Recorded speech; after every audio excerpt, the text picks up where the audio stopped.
Hello guys and welcome back to best car picks. നമ്മൾ ഇപ്പോഴത്തെ സാഹചര്യം വെച്ച് നോക്കുകയാണെങ്കിൽ ഹ്യുണ്ടായി ഇന്ത്യയിൽ ഇലക്ട്രിക് വാഹനങ്ങളുടെ സെയിൽസിൻ്റെ കാര്യത്തിൽ അത്ര മുൻപിലല്ല. അവർക്ക് ഇപ്പോഴാണ് ക്രെറ്റ ഇലക്ട്രിക് ഒക്കെ വന്ന്, അതിന് മുന്നേ കോണയായിരുന്നു ആദ്യം ഇറക്കിയത്. അത് കഴിഞ്ഞിട്ട് പിന്നെ റൈനിക് 5 ഇറക്കി. അങ്ങനെ കുറച്ച് വണ്ടികളാണ് ഉണ്ടായിരുന്നത്. പക്ഷേ ഇത് രണ്ടും ഇമ്പോർട്ടഡ് വാഹനങ്ങളായതുകൊണ്ട് തന്നെ കുറച്ച് വില കൂടുതലായിരുന്നു.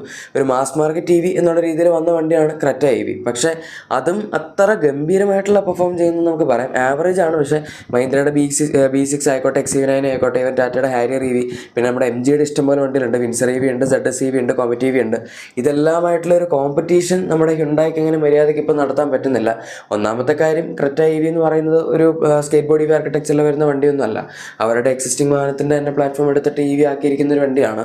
പിന്നെ അതിൻ്റെ അകത്ത് ഉപയോഗിച്ചിരിക്കുന്ന ബാറ്ററി പാക്ക് ആണെങ്കിലും റേഞ്ച് ആണെങ്കിലും എല്ലാം ഒരു ഇത്തിരി മീഡിയോക്കറാണ്. നമ്മൾ ആ പ്രൈസിലൊക്കെ നോക്കുകയാണെങ്കിൽ 75 kWh 79 kWh ബാറ്ററി പാക്ക് ഒക്കെ കിട്ടുന്നതാണ്. പക്ഷേ ഹ്യുണ്ടായി ആകെപ്പാടെ 51.4 kWh അടുത്താണ് ഒരു ടോപ്പ് സ്പെക് വേരിയൻസിൽ കൊടുക്കുന്ന റേഞ്ച്, അതായത് ബാറ്ററി പാക്ക്. താഴത്തെ വേരിയൻസ് ആണെങ്കിൽ 42 kWh കിട്ടുള്ളൂ. അത് ഇതിലും മോശമാണ്. പക്ഷേ പറഞ്ഞിട്ട് കാര്യമില്ല, ഹ്യുണ്ടായി ആയതുകൊണ്ട് ആ ഒരു സംഭവം അവർ അതിനനുസരിച്ച് എടുക്കുന്നത്, അതായത് ആ ഒരു ട്രസ്റ്റ് വർത്ത് അല്ലെങ്കിൽ റിലയബിലിറ്റി ഫാക്ടർ. ഏതായാലും ക്രെറ്റ EVക്ക് താഴെ ഹ്യുണ്ടായുടെ ഒരു പുതിയ ഇലക്ട്രിക് വാഹനം കൂടെ വരുന്നുണ്ട്. അതും 2027 ഇത് വരാൻ പോകുന്നത്. ഇതിപ്പോൾ പറയാനുള്ള കാരണം എന്താണെന്ന് വെച്ചാൽ, ഈ അടുത്ത് ന്യൂയോർക്കിൽ നടന്ന നമ്മുടെ ഹ്യുണ്ടായുടെ CEO ഇൻവെസ്റ്റർ മീറ്റപ്പ് ഉണ്ടായിരുന്നു. അതിൻ്റെ അകത്ത് അവർ മെയിൻ ഫോക്കസ് ആയിട്ട് പറഞ്ഞിരുന്നത് നമ്മുടെ ഇന്ത്യൻ മാർക്കറ്റിനെ പറ്റിയാണ്. സംഭവം ഒരു ഗ്ലോബൽ ഇവൻ്റ് ആണ്. അവരുടെ ഗ്ലോബൽ എല്ലാ ഇൻവെസ്റ്റേഴ്സും കൂടെ വരുന്ന ഒരു പരിപാടിയാണ്. പക്ഷെ അതിൽ ഇന്ത്യയെ ഹൈലൈറ്റ് ചെയ്ത് പറയുക, ഇന്ത്യ ഒരു ഗ്ലോബൽ എക്സ്പോർട്ട് ഹബ്ബായിട്ട് ഉപയോഗിക്കുക എന്നുള്ള രീതിയിലേക്കായിരുന്നു അവർ സംസാരിച്ചത്. ആൻഡ് അവിടെ തന്നെയാണ് അവർ പുതിയ SUV പറ്റി സംസാരിക്കുന്നുണ്ടായിരുന്നത്. അതായത് നമുക്ക് വേണ്ടി ഒരു പുതിയ ലോക്കലൈസ്ഡ് ആയിട്ടുള്ള ഇലക്ട്രിക് വാഹനമാണ് ഹ്യുണ്ടായി ഇപ്പോൾ ഡെവലപ്പ് ചെയ്തുകൊണ്ടിരിക്കുന്നത്. അതായത് ഇപ്പോൾ ഇവിടെ എക്സിസ്റ്റ് ചെയ്യുന്ന വാഹനങ്ങളായിട്ടൊന്നും പ്രത്യേകിച്ച് ബന്ധമൊന്നും ഇല്ലാത്ത ഒരു സ്റ്റാൻഡ് അലോൺ EV ആയിട്ടാണ് അവർ പറഞ്ഞിരിക്കുന്നത്. സ്കേറ്റ് ബോർഡ് EV ആർക്കിടെക്ചർ അങ്ങനത്തെ എല്ലാ കാര്യങ്ങളും ഉണ്ടാവും. മാക്സിമം ഇവിടെ തന്നെ ലോക്കലൈസ് ചെയ്ത് വരാൻ പോകുന്ന ഒരു വാഹനമായിരിക്കും എന്നും അവർ പറഞ്ഞിട്ടുണ്ട്. അതായത് ബാറ്ററി ആയിക്കോട്ടെ, ബാക്കി ഇലക്ട്രിക്കൽ കോമ്പണൻസ് ആയിക്കോട്ടെ, ഒന്നും അവർ പുറത്തുനിന്ന് എടുക്കാതെ എല്ലാം ഇവിടെ ഏറ്റവും കോസ്റ്റ് എഫക്റ്റീവ് ആയിട്ട് ഉണ്ടാക്കി, പക്ഷേ എന്നാൽ ഗ്ലോബൽ മാർക്കറ്റ്സിലേക്കും കൂടെ എക്സ്പോർട്ട് ചെയ്യുന്ന രീതിയിലായിരിക്കും ഈ വണ്ടിയുടെ ഒരു പ്രൊഡക്ഷൻ നടക്കാൻ പോകുന്നത്. ഇനിയിപ്പോൾ അവർ ഐനിക് 2 അങ്ങനെ വല്ലതും ഉദ്ദേശിച്ചതെന്ന് അറിയില്ല. അങ്ങനെയൊക്കെ ആണെങ്കിൽ വേറെ ലെവലായിരിക്കും.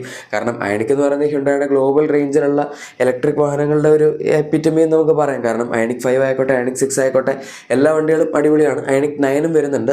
സോ ഈ വാഹനങ്ങളെല്ലാം ഹ്യുണ്ടായുടെ ഫ്ലാഗ്ഷിപ്പ് ലെവൽ അല്ലെങ്കിൽ നല്ല പ്രീമിയം ആയിട്ടുള്ള ഇലക്ട്രിക് വാഹനങ്ങളാണ്. ഇഷ്ടംപോലെ ഫീച്ചേഴ്സ്, ഫ്യൂച്ചറിസ്റ്റിക് ഡിസൈൻ അതെല്ലാം വരുന്നുണ്ട്. അല്ലാതെ നമ്മുടെ മാസ് മാർക്കറ്റ് അല്ലെങ്കിൽ നോർമൽ വണ്ടികളുടെ തന്നെ ഇലക്ട്രിഫൈഡ് വേർഷൻസ് ആണ് നമുക്ക് ആദ്യം കിട്ടിയ കോന EV, ഇപ്പോൾ കിട്ടുന്ന ക്രെറ്റ EV ഒക്കെ. ഐനിക് 5 ഇവിടെ വരുന്നുണ്ട്. റിയർ വീൽ ഡ്രൈവ് മോഡൽ മാത്രമേ കിട്ടുന്നുള്ളൂ. അതും അത്യാവശ്യം നല്ലതാണ്. 45 to 50 lakhs ഇടയിലാണ് എക്സ്ഷോറൂം പ്രൈസ് വരുന്നത്.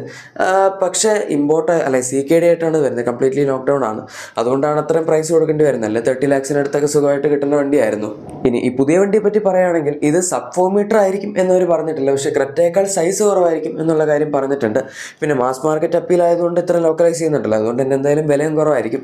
ആ ഒരു സമയത്ത് വരുന്ന ആ പ്രൈസ് പോയിന്റിലുള്ള, അല്ലെങ്കിൽ ഇപ്പോൾ സബ് 4 മീറ്റർ വണ്ടി സത്യം പറഞ്ഞ ഇലക്ട്രിക് വാഹനങ്ങളിലാവണം എന്ന് നിർബന്ധമൊന്നുമില്ല. നമുക്ക് ഈ സബ് 4 മീറ്ററിന് ടാക്സ് ബ്രാക്കറ്റ് വരുന്നത് സത്യത്തിൽ ഐസ് വാഹനങ്ങളിലാണ്. അതായത് 4 മീറ്ററിന് താഴെ 1.2 ലിറ്ററിന് താഴെ പെട്രോൾ എഞ്ചിൻ ആയിരിക്കണം, 1.5 ലിറ്ററിന് താഴെ ഡീസൽ എഞ്ചിൻ ആയിരിക്കണം. അങ്ങനെയൊക്കെയാണ് റൂൾസ്. പക്ഷേ ഇലക്ട്രിക് വാഹനങ്ങൾക്ക് എല്ലാത്തിലും GST സെയിം ആണ്. 5% ആണ് നമ്മൾ ഏത് ഇലക്ട്രിക് വാഹനം ഉണ്ടാക്കുകയാണെങ്കിലും അതിൻ്റെ അകത്ത് അപ്ലൈ ആവുന്ന GST. അതുകൊണ്ട് അവരിപ്പോൾ എങ്ങനെ വണ്ടി ഉണ്ടാക്കിയാലും ടാക്സിൽ വ്യത്യാസമൊന്നും വരാൻ പോകുന്നില്ല. അപ്പോൾ പിന്നെ വേണമെങ്കിൽ അവർക്ക് 4.1 മീറ്റേഴ്സ് അല്ലെങ്കിൽ കുറച്ചുകൂടെ സ്പേസ് യൂട്ടിലൈസേഷനൊക്കെ മര്യാദയ്ക്ക് ചെയ്യാൻ പറ്റുന്ന രീതിയിൽ വണ്ടി ഇറക്കാം. പിന്നെ ഇതൊരു ഗ്ലോബൽ വണ്ടിയായിട്ടാണല്ലോ ഇറക്കുന്നത്. അതുകൊണ്ട് കറക്റ്റ് 3999 മില്ലിമീറ്റേഴ്സ് പിടിച്ച് നിർത്തണമെന്ന് യാതൊരു നിർബന്ധമില്ല.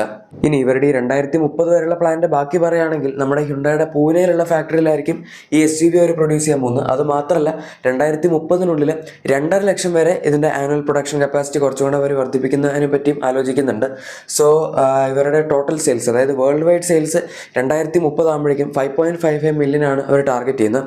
അതിൽ തന്നെ 3.3 മില്യനും ഇലക്ട്രിഫൈഡ് വാഹനങ്ങളായിക്കോട്ടെ, ഹൈബ്രിഡ് വാഹനങ്ങളായിക്കോട്ടെ, അല്ലെങ്കിൽ PHEV റേഞ്ച് എക്സ്റ്റൻഡർ മോഡൽസ്, അങ്ങനെ അതായത് കുറച്ചെങ്കിലും ഇലക്ട്രിഫിക്കേഷൻ ഉള്ള വാഹനങ്ങൾ അല്ലെങ്കിൽ കാർബൺ ന്യൂട്രാലിറ്റിയിലേക്ക് ലീഡ് ചെയ്യുന്ന വാഹനങ്ങളാണ് അവർ ഇനിയും വിൽക്കാൻ ഉദ്ദേശിക്കുന്നത്. അതിൽ തന്നെ മേജർ കോൺട്രിബ്യൂഷൻ ഇന്ത്യയിൽ നിന്നാണ് വരേണ്ടതെന്നാണ് അവർ പറയുന്നത്. ഇപ്പോൾ നമ്മൾ പറഞ്ഞ SUVസിന് മാത്രം സെയിലാണ് കേട്ടോ, ബാക്കി വാഹനങ്ങളുടെ അല്ല. ഇപ്പോൾ 5.55 മില്യൺ എന്ന് പറയുന്ന ടോട്ടൽ അവർ വേൾഡ് വൈഡ് നടത്താൻ പോകുന്ന SUVസിൻ്റെ ഒരു കമ്പൈൻഡ് സെയിലിൻ്റെ അവരുടെ ഒരു എസ്റ്റിമേറ്റഡ് എമൗണ്ട് പറഞ്ഞതാണ്.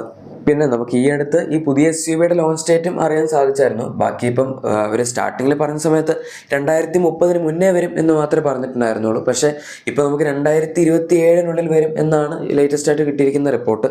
സോ അത് നല്ലൊരു കാര്യമാണ്. കാരണം ഹ്യുണ്ടായുടെ ഒരു മാസ് മാർക്കറ്റ് EV, അതും ആ ഒരു പ്രൈസിൽ. ഇപ്പം നമുക്ക് പൊതുവേ MG ആണ് ആ ഒരു സെഗ്മെൻറ്റ് ലീഡ് ചെയ്യുന്നത്. വിൻസർ EV ആണ് ഏറ്റവും വാല്യൂ ഫോർ മണി ആയിട്ടുള്ള ഇലക്ട്രിക് വാഹനം. കാരണം നമുക്ക് ആ കൊടുക്കുന്ന പ്രൈസിൽ നല്ല സൈസുള്ള, നല്ല സ്പേസുള്ള, ഇഷ്ടംപോലെ ഫീച്ചേഴ്സുള്ള ഒരു വാഹനമാണ് കിട്ടുന്നത്. പിന്നെ ഇപ്പോൾ അവരിപ്പോൾ പ്രോ മോഡലും കൂടെ ഇറക്കിയപ്പോഴേക്കും റേഞ്ചും കുറച്ചും കൂടെ കൂടി 400 കിലോമീറ്റേഴ്സിന് മുകളിൽ ഇപ്പോൾ റേഞ്ചും കിട്ടുന്നുണ്ട്. ആൾക്കാർക്ക് അത് മതി സത്യം പറഞ്ഞാൽ. ആ ഒരു സമയത്താണ് നമ്മൾ 28 ലക്ഷം രൂപയൊക്കെ കൊടുത്ത് ക്രെറ്റ EV വാങ്ങുന്നത്. അതും വിൻസർ EVയുടെ ടോപ്പ് മോഡലിൽ കിട്ടുന്ന റേഞ്ചേ ഉള്ളൂ. ഫീച്ചേഴ്സ് ഓൾമോസ്റ്റ് സെയിം ആണ്. പക്ഷേ വിൻസർ പ്രോ നമുക്ക് 21-22 ലാക്സിനകത്താണ് ഈസി ആയിട്ട് കിട്ടുന്നത്. ഹ്യുണ്ടായിക്ക് പിന്നെ ഗ്ലോബലി ഏറ്റവും ചെറിയ വാഹനമായിട്ട് ഇൻസ്റ്റർ എന്ന് പറഞ്ഞ ഇലക്ട്രിക് വാഹനം വരുന്നുണ്ട്. അത് എക്സ്റ്ററായിട്ട് പ്രത്യേകിച്ച് ബന്ധമൊന്നുമില്ല. പക്ഷേ ഹ്യുണ്ടായിക്ക് കാസ്പർ എന്ന് പറഞ്ഞൊരു വാഹനമുണ്ട്. അതിൻ്റെ ഒരു ഇലക്ട്രിഫൈഡ് വേർഷൻ, അത് പക്ഷേ കുറച്ചും കൂടെ മോഡേണൈസ്ഡ് ആയിട്ടുള്ള ഒരു ഇലക്ട്രിഫൈഡ് വേർഷൻ എന്ന് നമുക്ക് പറയാം. അങ്ങനത്തെ ഒരു വാഹനമാണ്. അതുമായിട്ട് ഇതിന് ഇനി വരാൻ പോകുന്ന നമ്മുടെ ഇന്ത്യയിലെ SUVക്ക് ബന്ധമുണ്ടോ എന്ന് ചോദിച്ചാൽ എന്തായാലും ഉണ്ടാവില്ല. കാരണം അവർ ഗ്ലോബലി കൊടുക്കുന്ന വണ്ടികളൊന്നുമല്ല കൊടുക്കാൻ ഉദ്ദേശിക്കുന്നത്. പക്ഷേ എന്നാൽ സൈസ് വൈസ് കുറച്ചും കൂടെ വലുതായിരിക്കും എന്നേ ഉള്ളൂ. ഒരുപാട് വലിയ സൈസിലേക്ക് പോകില്ല. എനിവേ, നിങ്ങൾക്ക് ഇവരുടെ ഫ്യൂച്ചർ പ്ലാൻസിനെ പറ്റിയുള്ള അഭിപ്രായം എന്താണ് എന്ന് തീർച്ചയായും താഴെ കമൻസിൽ പറയാം. പിന്നെ നിങ്ങളുടെ എക്സിസ്റ്റിംഗ് വാഹനത്തിന് എന്തെങ്കിലും ചെറിയ ആക്സറീസോ ക്ലീനിങ് പ്രൊഡക്ട്സോ ഒക്കെ വേണമെങ്കിൽ നമ്മുടെ ഡിസ്ക്രിപ്ഷൻ അല്ലെങ്കിൽ പ്രൊഡക്ട്സ് ആയതുകൊണ്ട് തീർച്ചയായും ചെക്കൗട്ട് ചെയ്തേക്കാം. വീഡിയോ ഇഷ്ടപ്പെട്ടെങ്കിൽ ഉറപ്പായിട്ടും ലൈക്കും സബ്സ്ക്രൈബും ഷെയറും കൂടി ചെയ്ത് നമ്മളെ സപ്പോർട്ട് ചെയ്യുക. Thank you for watching my video and good bye.